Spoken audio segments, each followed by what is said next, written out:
La personalità è sicuramente, non dico probabilmente, è sicuramente un fattore preponderante di questi dolori persistenti.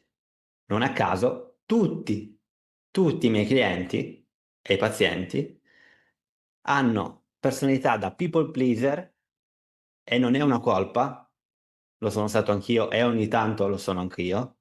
People pleaser, non riuscire mai a dire di no alle persone, evitare conflitti tra le persone.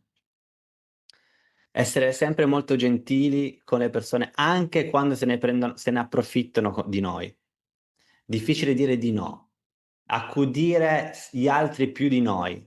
Esempio, se una persona ti chiede un favore, è difficile dire di no a quella persona, farai di tutto per aiutare quella persona, ma quello che succede è che lo fai a discapito tuo, perché non è questa personalità non è che lo fa una volta, lo fa per molte volte, che siano amici, che siano parenti, che siano persone anche sconosciute.